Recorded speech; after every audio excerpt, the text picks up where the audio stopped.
Jadi, Ya. saya baru kali ini datang di Puncak Suci. Ini ada pohon yang besar, ada prasasti Bumi Mataram di 38. Ada nggak kaitannya dengan Sultan Agung dan makam Imogiri? Oh ya.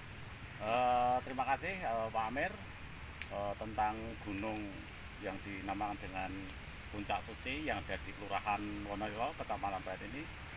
Sejarahnya adalah dulu Sultan Agung Yogyakarta ini kalau Jumatan itu sering ke Tanah Suci Mekah. Nah, di akhir usianya pada saat Jumat itu bilang sama Syekh yang ada di Mekah, dia ingin dimakamkan di Tanah Suci Mekah. Tapi oleh Syekh dari Mekah tidak diperkenankan karena akan memutus sejarah yang ada di Keraton Yogyakarta. Nah, oleh Syekh Mekah disarankan kalau ingin dimakamkan di Tanah Suci Mekah itu gampang, yaitu nanti kita beri tanah dari sini kita lempar ke Yogyakarta. Nah, akhirnya oleh Syekh Mekah melempar tanah ke Yogyakarta. Pada saat dilempar ternyata tanah itu pecah jadi dua, yaitu jadi di Jimatan dan juga jadi di desa atau kelurahan Wonolilo ini. Tempatnya di sini. Tempatnya di sini ini. Sehingga karena ini dua maka dikatakan Gunung Sepikul. Karena ini mau dijadikan tempat pemakaman para raja Yogyakarta dan Solo, dulunya maunya di sini.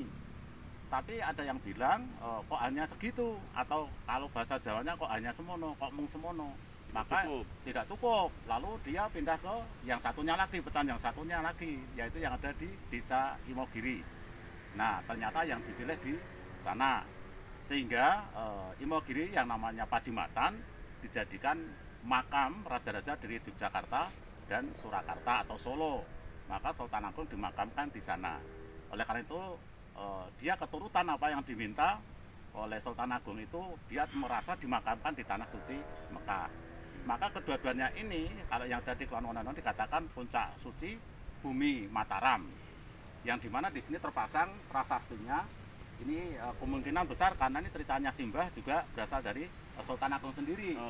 Nah, dipasang dengan tenger atau tanda BM Bumi Mataram 38.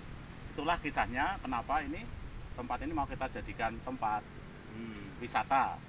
Dan yang berkenan lagi, yang berkesan bahwa tempat ini sering dijadikan tempat bertapa, baik oleh masyarakat setempat maupun oleh masyarakat dari luar Kelurahan Wonolilo Pleret ini. Ini ada pohon yang besar-besar ini, Pak Guru, sudah preso atau ini baru atau lama?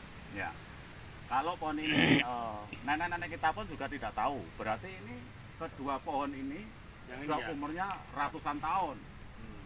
Sepasang pohon ini yang hampir sama atau sama. Ya, kalau umurnya sih dengan Simbah pun sudah lebih tua karena ini sudah umur ratusan tahun. Simbah ini nggak tahu. Nah, tentu saja ini bisa kita prediksi bahwa itu tanaman dari Sultan Agung sendiri yang pertama itu. Iya, iya. Begitu Pak. Iya, matur nuwun, matur nuwun, matur nuwun.